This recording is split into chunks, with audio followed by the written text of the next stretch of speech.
Ayer, cuando venía en tren de Frankfurt a Berlín, de alguna manera me venían a la mente como imágenes de tu novela. En realidad fue como si hiciera un recorrido desde la capital que aparece en tu novela. Y entonces intenté imaginarme cuáles serían las fronteras de esa megalópolis que tú describes en la novela, de esa ciudad de Frankfurt con 10 millones de habitantes. Y luego, a medida que avanzábamos hacia el norte, me imaginé todos esos pueblos, tal y como tú los describes en la novela, esos pueblos que quedan completamente abandonados, desiertos, y a medida que seguíamos avanzando hacia el norte, en dirección a Berlín, pues claro, no podía imaginarme, sobre todo yo, ¿no? Viniendo de Frankfurt, que es tan pequeña y tan reducida, no podía imaginarme que esta ciudad de Berlín, donde todo es tan amplio y tan enorme, que esta ciudad estuviese prácticamente abandonada, que casi no existiese. Y la verdad es que me alegré de que el tren no siguiera avanzando hacia el norte, porque entonces tendríamos que ir en submarino. En tu novela toda esa zona está cubierta de agua. Y claro, ese recorrido que me llevó hacia la historia que cuentas en el libro me pareció fascinante. Así que me pregunté, ¿cómo llegaste a ese escenario para escribir un libro que tú misma calificas de utopía? Bueno, sí que estuve pensando si realmente quisiéramos una ciudad que funcionara perfectamente y bueno, había estado leyendo un montón de libros de urbanismo y cómo sería la ciudad del futuro, cómo sería la vivienda, la forma de vida del futuro, también desde el punto de vista político, pues pensaba, a ver, ¿qué podría ser una ciudad perfecta en Alemania? Y Berlín, hombre, a ver, Berlín tiene sus dificultades. No voy a decir aeropuerto, pero bueno, sí, ¿no? Vamos a hablar del aeropuerto. Y entonces, bueno, enseguida pensé en Frankfurt, porque no siempre, no tiene solamente un aeropuerto que funcione, sino que en realidad ha sido siempre ese nudo de comunicación bien organizado desde el principio. Es el centro financiero. Bueno, en su momento también se pensó en que pudiera ser la capital, luego fue Bonn, pero bueno, también me acuerdo de pequeña que me daba mucha rabia que fuera la capital Bonn y no Frankfurt, porque claro, yo vivía cerca de Frankfurt y bueno, pues pensé, vamos a ver, bueno, Frankfurt tendría que ampliarse y unirse a las afueras y bueno, pues seguro que funcionaba mejor que Berlín y pues nada, se quedó con Frankfurt y entonces seguí desarrollando Frankfurt y seguí desarrollando el resto de Alemania y entonces pensé, bueno, a ver, si subiera el nivel del mar, pues ¿qué estaría bajo el agua? Y así salió ese mundo y bueno, pienso que es una utopía porque, bueno, todo iba a funcionar muy bien, el agua habría subido, pero bueno, después de la catástrofe climática, pues medio las cosas se habrían vuelto a dominar, han sucedido muchas cosas, pero todo continúa funcionando y ya no pasan cosas tan tremendas. Y bueno, entre ese hoy y ese futuro, que es más o menos dentro de 100 años, pues habrían ocurrido epidemias, pandemias, etcétera, pero se habría vuelto a estabilizar todo. Se habrá muerto la mitad de la población, pero bueno, claro, porque no habría, pues yo qué sé, medicamentos, alimentos, pero la gente que vive ahora, en el tiempo que yo narro, tiene un pasado terrible, hay unas décadas espantosas detrás, ha perdido a sus amigos, a sus familiares y está muy contento con que todo haya vuelto a la estabilidad, todo el mundo en su casa, con su trabajo y bueno, hay bastante para todos y hay un gobierno muy fuerte, muy potente, muy estable y hay les importa mucho más esa estabilidad que, bueno, la democracia, la libertad, porque necesitan esa especie de alguien que se ocupe de ellos, que les cuide y les parece muy bien. Todo el mundo con su casita, su comida y, bueno, estamos sanos y estamos tan contentos. Y bueno, lo de la libertad de prensa, la democracia y demás, bueno, tampoco nos corre tanta prisa. Sí, la verdad es que todo eso queda muy claro en el libro. Pero los protagonistas no están igual tan encantados con ese nivel de satisfacción, ¿no? Al leer el libro se nota una especie de descontento porque les falta algo y esos protagonistas son muy críticos con la situación. Claro que para la mayoría todo está bien. Se ve cómo se trata de una sociedad, digamos, satisfecha, robusta, todos están contentos con la seguridad en la que viven, pero el precio es renunciar a muchas cosas. De hecho, ya han renunciado a Mm. ellas. Y al leer, yo no podía dejar de pensar que claro, el libro se escribió antes de esta pandemia. Claro, A no ver, queda qué otra. remedio. No se puede ser tan rápido. Bueno, hay gente que sí que lo son, pero en tu libro se nota cierto, ¿cómo decirlo? Como si hubiese algo flotando en el aire. No necesariamente un virus, pero se nota esa tensión entre Mm. dos deseos. Por un lado, el deseo de bienestar y de seguridad, y por otro, ese deseo de libertad. Y en el Mm. libro creo que se ve muy bien a qué se ha renunciado. Y eso ha hecho que todo el tiempo yo, mientras leía, pensara, una utopía, no, no puede ser, no puede ser. Ese mundo utópico que tú muestras, tiene un precio muy elevado. Y ahora, en nuestra sociedad, nos volvemos a mover entre esos dos deseos. Y Mm. curiosamente, tenemos la impresión de que la gente que se preocupa porque ahora tenemos tantas restricciones y tantas limitaciones, no son necesariamente los más inteligentes. Aunque bueno, en tu libro sí son los que se hacen determinadas preguntas. Pero si miramos a todos los que ahora se manifiestan en la calle, esa mezcla, esa especie de revoltijo, esos oportunistas, también toda esta evolución, ¿qué te parece? Sí, bueno, yo creo que, bueno, esos no salen a la calle. Hay otros motivos, ¿no? Hay otro trasfondo que es el que lleva a esta gente a salir a la calle. Bueno, es lo que me imagino yo. Yo he conocido a alguna de esta gente y he hablado con ella, con estos inconformistas, y bueno, también tiene su interés. Claro, en algunos ahora lo que está en primer plano es esa especie de miedo de perder las libertades, de recibir una serie de restricciones. Pero bueno, lo raro de esta gente también que pone en tela de juicio el gobierno en esta situación es que, por un lado, está diciendo, bueno, sí, lo que dice el gobierno está bastante bien y lo que hay que poner lo que hay que poner en tela de juicio son las cuestiones legales, ¿no? ¿Qué derechos tenemos? ¿En qué punto estos son decisiones del Parlamento? ¿En qué medidas son cuestiones sanitarias, ¿no? Esto hay que analizarlo muy bien, claro. Lo que pasa es que también se están mezclando aquí cuestiones y eso es lo que ya me parece que está un poco, que es mucho más criticable, es que se mezcla con una serie de teorías conspiranoicas que en el fondo no están relacionadas con esa pérdida de libertades, sino que hay una especie, bueno, de visión del mundo que, bueno, pues igual es antisemita.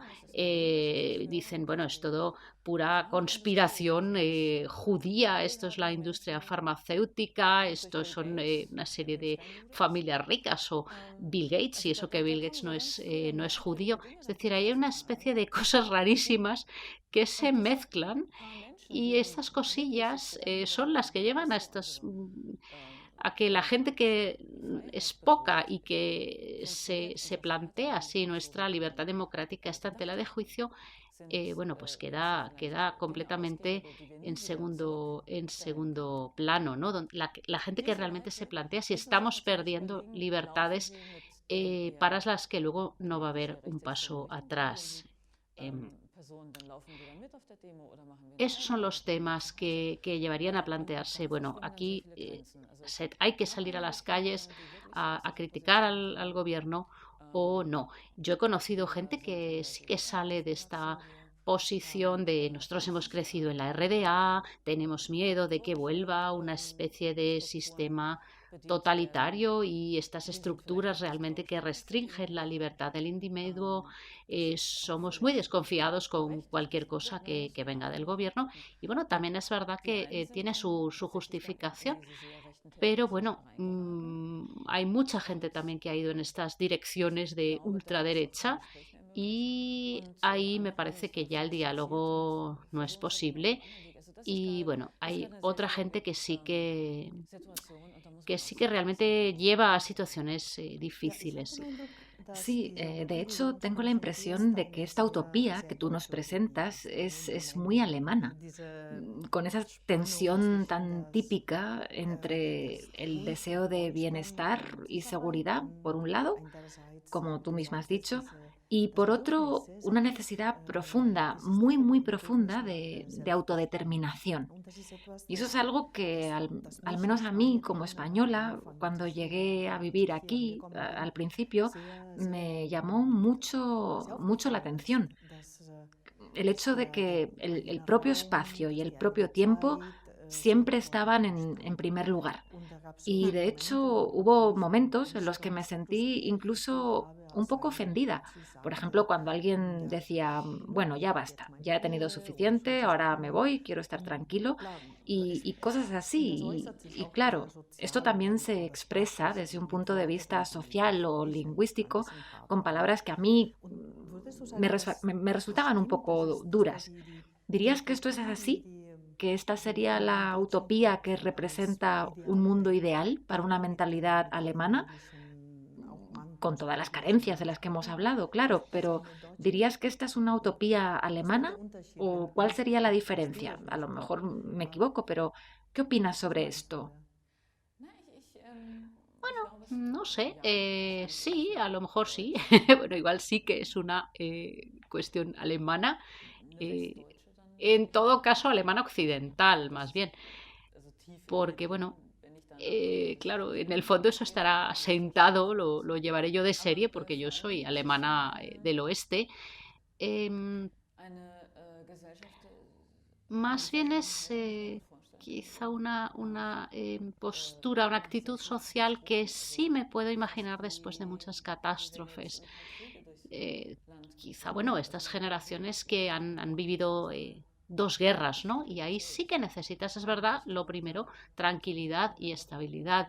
Y bueno, pienso que ahí sí que se puede tender a esa actitud o en esa dirección conservadora, ¿no? Un poco como vida maya, ¿no? Como, bueno, aquí todo, que esté todo tranquilito, que no haya agitaciones, que esté todo asegurado, mi casita, mi espacio, mi territorio. Eso es lo más importante. Y bueno, aquí que nadie venga a contarme, bueno, si viene a contarme cuentos muy bien, pero yo, mientras todo esté en orden y sí, bueno, un poquito vida maya sí que es, sí, muy, muy alemán, bueno, sí, igual sí. Sí, así es. Y puede ser esta también la razón de que haya desaparecido este afán tan típicamente Sí. alemán de viajar, de marcharse, porque también eso llama la atención, digamos, desde una perspectiva, bueno, si hacemos una comparación. Además, estamos en un festival en el que se trata de que los españoles también conozcan un poco mejor la sociedad alemana. Seguro que llama la atención esa ansia de Sí, marcharse en cuanto uno tiene 2 días libres, mientras que sí, ahora de sí, repente todos se han vuelto muy caseros. todos. Sí, uy, esa forma de retirarse a lo privado, sí, en todo caso, sí, claro. Bueno, a mí sí que me ha extrañado, realmente me ha sorprendido mucho cuando empezó todo el tema del coronavirus, con cuántas cosas había acertado. Y bueno, me dio bastante miedo, sí, me dio mal rollo y me hizo gracia porque, claro, tú a veces escribes algo y te lo imaginas como, bueno, no sé, dice, bueno, ¿cómo puede ser la gente tan tonta, ¿no? Estos del libro, qué horror, como bueno, estos protagonistas, bueno, cómo hacen estas cosas. Aquí la población entera, cómo hace tantas cosas mal, y luego viene la realidad y de repente te das cuenta que es lo mismo, ¿no? Y dices, pero bueno, no, pero ¿qué está pasando aquí? Pero por favor. Y sí, yo lo pensaba Sí, como y en el bueno, Miñol cuando gritan, no, no, no vayas hacia la eso, ¿no? izquierda, que ahí está el No, no, lobo. por favor. Sí, sí. Bueno, pero claro, cuando de repente se dejó de poder salir al extranjero, bueno, todavía dentro de Alemania te puedes mover. Bueno, pero es que yo no me lo podía creer, sí, sí. Estaba muy sorprendida bueno, y tenemos que tener todos mucho cuidado. Es la misma situación mundial, tenemos que tener cuidado, pero no esa idea de quédate dentro de tu casa. Sí, sí. Sí que entiendo que mucha gente diga, claro, yo esto no lo quiero, yo quiero tener mi libertad, ser yo quien decide si salgo de mi casa, si me cuido y bueno, yo ya prometo ocuparme de los demás y ser responsable y bueno, ¿cómo es que tengo ese gobierno irresponsable que no se fía de mí, ¿no? Sí, claro. Claro, eso también me lo explico, ¿no? Pero al mismo tiempo, bueno, claro, es una enfermedad contagiosa de la que no sabemos nada. Bueno, ahora sabemos un poco más, pero claro, no sabemos nada. Bueno, sí. Bueno, yo estoy ahí un poco entre esos dos polos cuando escribo y claro, entiendo perfectamente las medidas, pero esa idea de quedar en Sí, casa, hay uy, una pues es que me resistencia hace poca interna, ¿no? gracia. Uno no quiere Sí, sí. hacerlo. Sí, sí, yo estoy muy bien, pero yo trabajo en mi casa, en realidad tampoco ha cambiado la vida para mí. Pero, pero bueno, basta que te lo prohíban Sí, para que claro, de te deje de repente hacer quiero gracia, salir, ¿no? ¿no? Sí, Aunque sí, como bueno, escritora me pase todo el día en casa. exacto, sí, sí. Sí, claro, claro, Yo lo que quiero es es perfectamente tener la posibilidad. comprensible. Y bueno, en esta historia nos presentas una visión futurista en la que, en mi opinión, bueno, pues también creo que hay unas ideas políticas muy claras. Y para eso has elegido, para transmitir esas ideas, el formato del thriller, del género negro. Mm, ¿Por qué razón?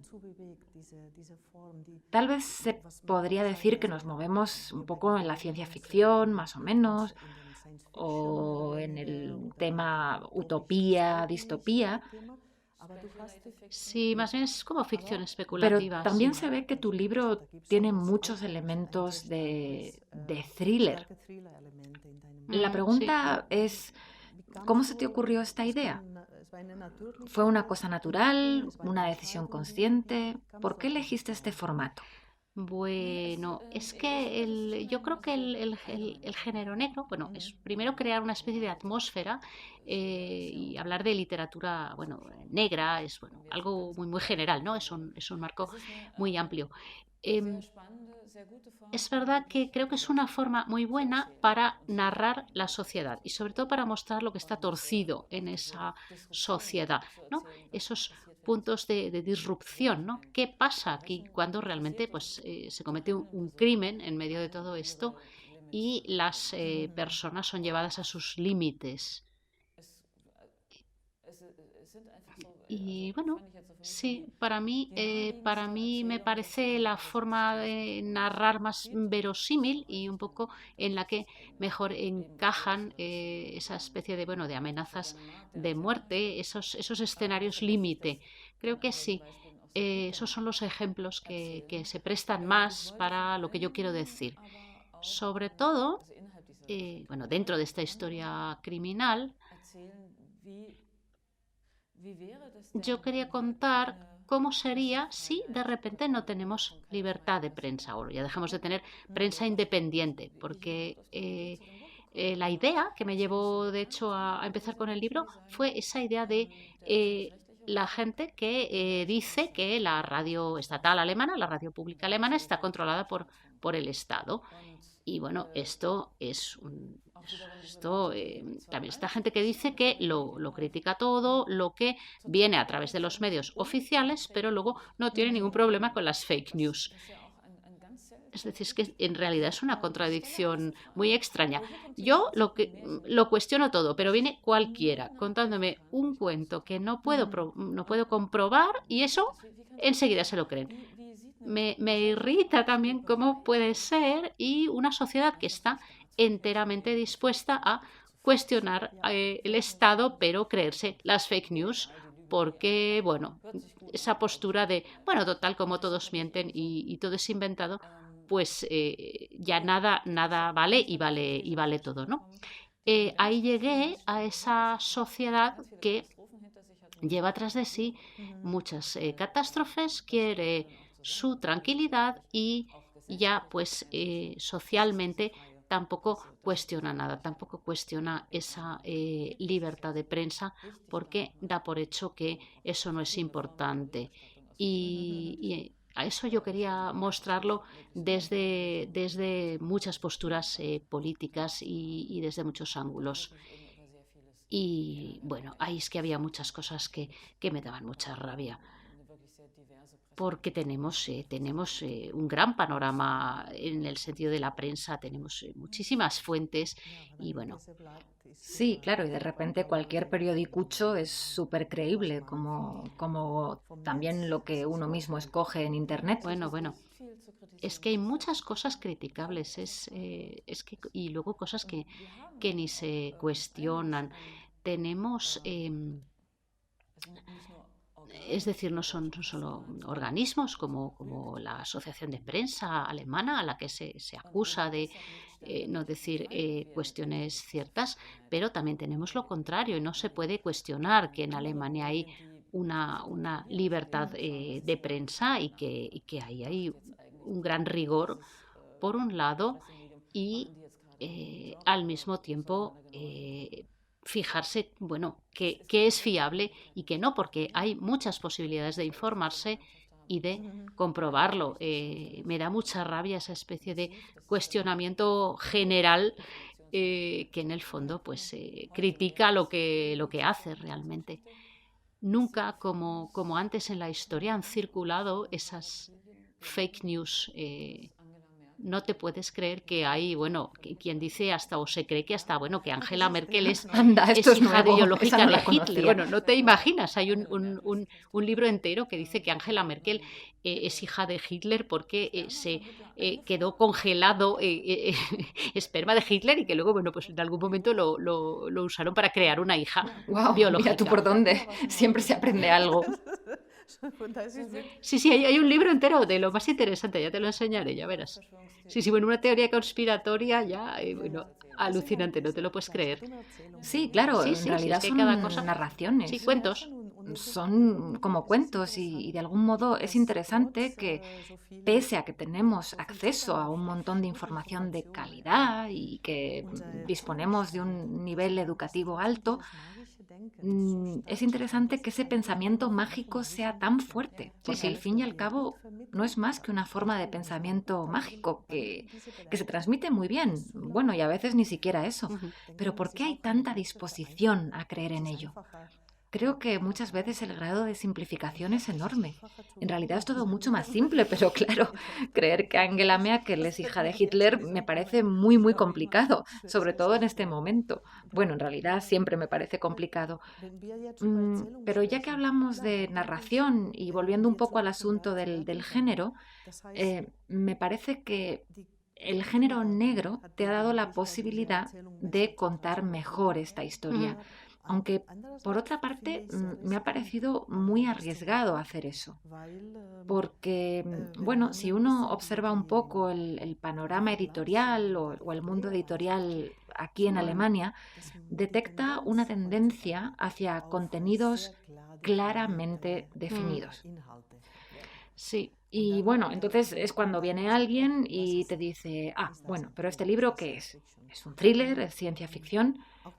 Y aunque pienso que estamos en un momento especialmente propicio para géneros híbridos, y eso lo vemos cada vez más, por ejemplo, en las series de televisión, donde parece que todo vale, em, ahí todo es posible, Sí, pero me pregunto qué pasa con los libros. Ahí todo sí. es más conservador.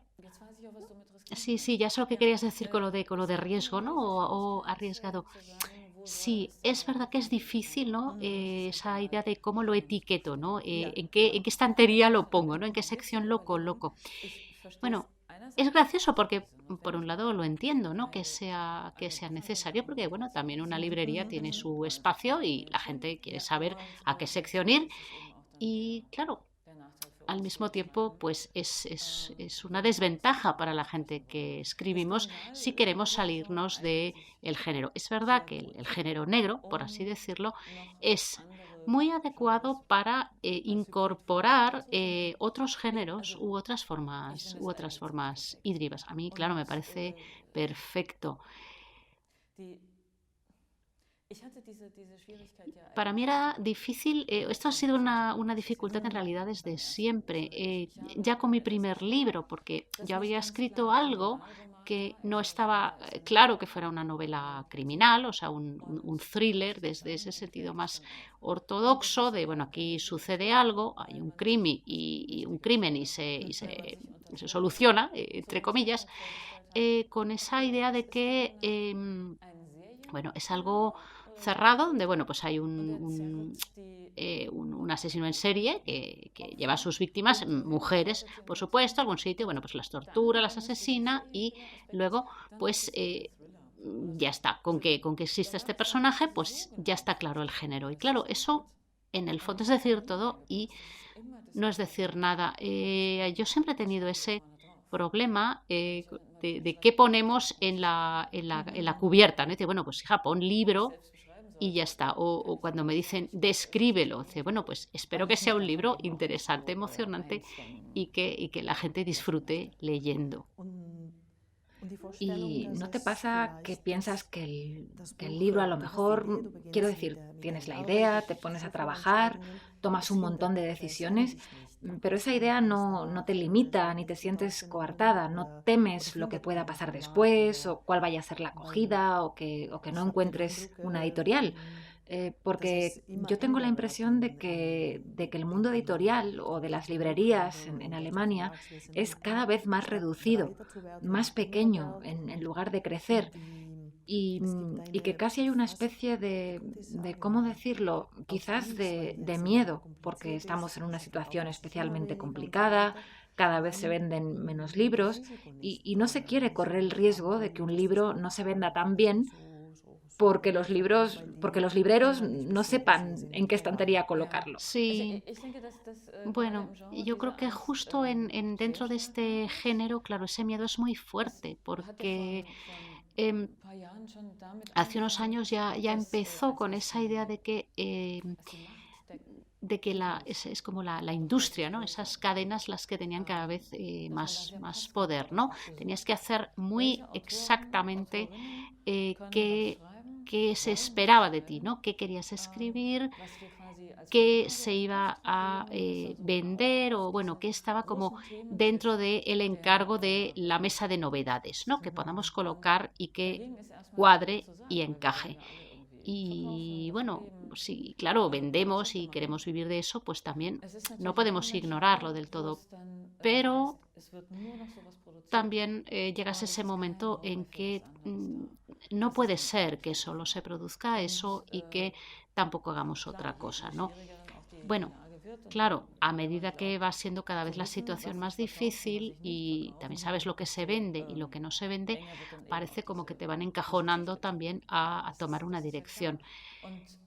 También es verdad que yo siempre me he resistido un poco a eso y bueno, decir, bueno, es que yo ya no hago series, ¿no? Series policíacas, porque, claro, eso es verdad que es una garantía de ventas, pero te ata mucho, ¿no? Pero bueno, yo creo que eso no va mucho conmigo, porque a mí me gusta irme como por las tangentes. Yo quiero llevar mi idea por el mejor camino posible y no como, bueno, pues este es el andamio y ahora pues lo relleno, ¿no? Es verdad que te da mucha seguridad porque sabes, aquí tienes tus ingredientes, empiezo aquí, tengo que llegar aquí y pues en medio más o menos relleno.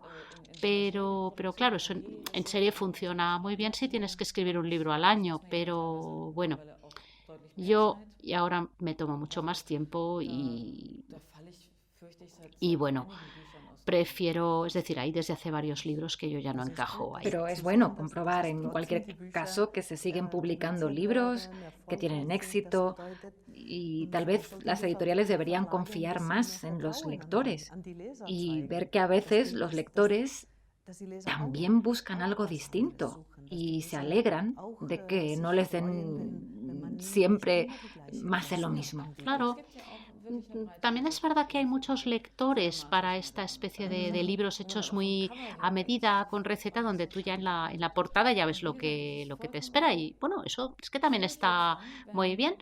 Lo difícil es un poco cuando alguien ha escrito un libro que, bueno, sí, como que está en esa atmósfera, pero luego pues no es el crimi que te lees en la playa, sino que, bueno, tiene una dimensión política, por ejemplo, o tiene una dimensión histórica, o psicológicamente pues tiene otra estructura. Porque entonces a ver qué haces con con la portada, como que se contradice con lo que el lector espera. Y claro, también eso es una forma de atraer al lector y luego se encuentra otra cosa que no es lo que esperaba.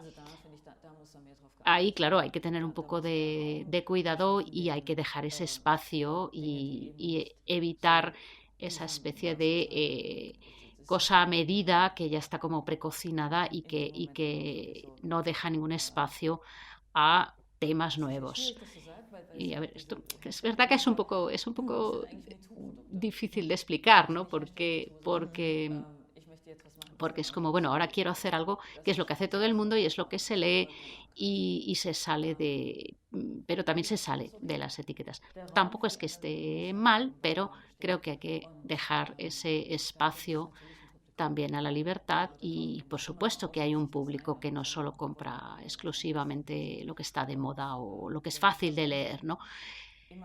Claro, a medida que ese espacio se limita, ¿no? Y por un lado lo manda todo el mercado, pues claro, te empiezas a agobiar. No es cuestión de confiar en el lector, sino también en los escritores, ¿no? También tenemos que tener nosotros confianza en decir, bueno, sí que estamos escribiendo y sabemos escribir lo que es adecuado y decimos lo que queremos.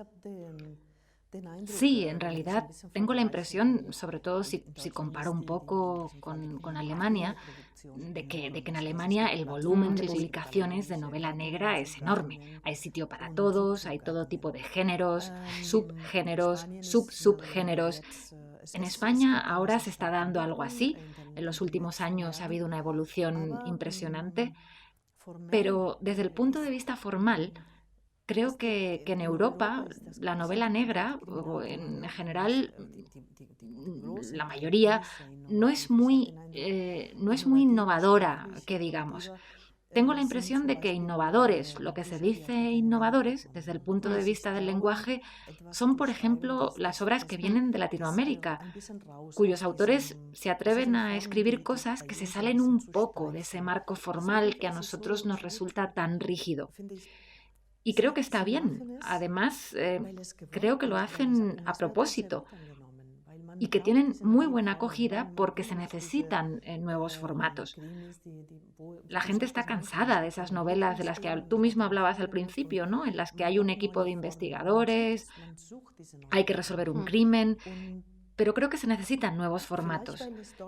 Se ve como la gente busca esos nuevos formatos y puede que sea Sí, sí. allí porque no hay tanta tradición y entonces los escritores se sienten más Mm. libres.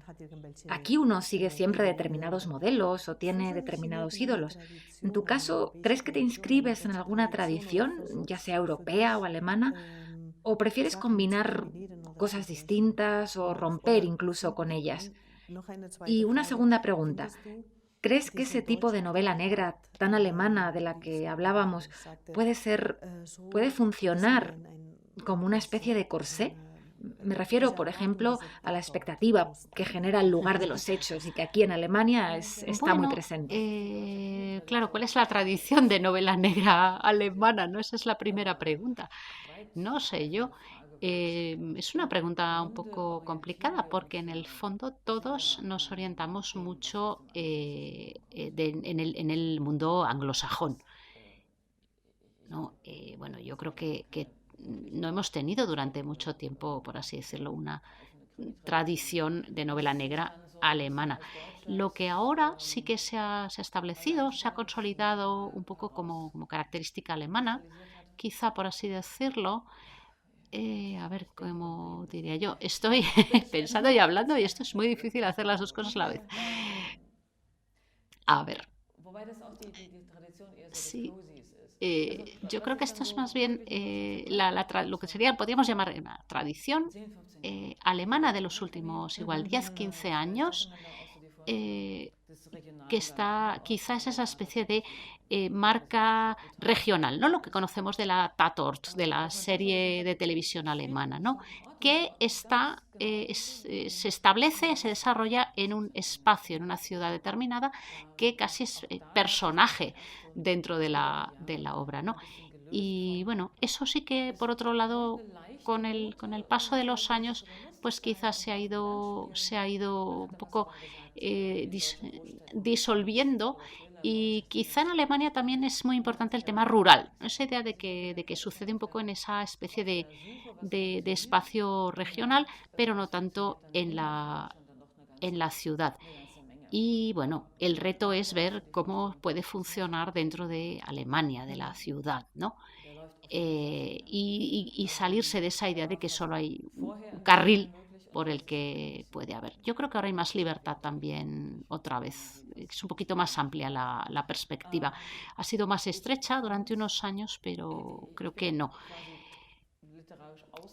Claro, yo literariamente, por así decirlo, me he exiliado, me he salido de los raíles porque me he ido de lo que se desarrolla en Alemania, y en una región tiene que tener un puntillo de humor y no tanto temas políticos. Yo cambié de país y he escrito obras que se desarrollan en otros países, con lo cual me permiten también enlazar con esas otras tradiciones que, bueno, pueden existir o no, pero no son la alemana y se desarrollan, yo qué sé, en Escocia. He escrito muchos libros que se desarrollan en Escocia o en Gran Bretaña, y bueno, ahora que he estado fuera, pues he vuelto a Alemania, a Frankfurt, a ese Frankfurt del futuro, porque bueno, estoy como un poco fuera de esa especie de corsé, como tú decías, y no tengo que restringirme a las características de novela negra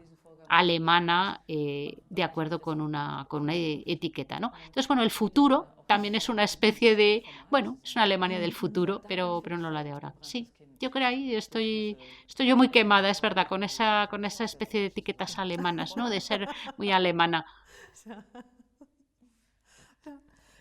Sí, pero creo que es una reflexión muy buena para lograr encontrar la propia tradición. Y claro, uno siempre se inspira en determinados modelos, pero aquí no los has tenido, sino que has tenido que crearlos por ti misma para después para crear tu propio paisaje, en este caso más que nunca. Y esta vez has creado ese paisaje en sentido literal. En realidad es toda Mm. una arquitectura lo que encontramos en tu última novela, el desarrollo de todo un país entero. Y la verdad es que me parece fascinante que crees todo ese mundo para luego romperlo con una trama de novela negra, ¿no? Como tú misma has dicho antes, tiene que producirse una ruptura para poder partir ese mundo en dos y ver qué hay Mm. dentro. Creo que has hecho un trabajo fantástico, verdaderamente fantástico, porque en realidad Muchas gracias. logras combinar lo mejor de esos dos géneros. Y por eso me ha parecido, me ha resultado una lectura muy, muy estimulante, y sobre todo ver cómo lo has hecho, ¿no? Claro, como escritora una siempre lee de forma distinta, ¿no? Y se pregunta todo el tiempo cómo lo ha hecho. Y me ha parecido muy, muy logrado ese juego entre dos géneros, y además sobre cosas que están de máxima actualidad. Mm. Y, Eso me ha parecido fascinante, es lo que diría, bueno, que vuelvo con esa sensación, emprendo el camino de vuelta, hoy mismo regreso a Frankfurt y me marcho de esta ciudad que no existe. Pues sí que existe, bueno, que Berlín está ahí también de fondo.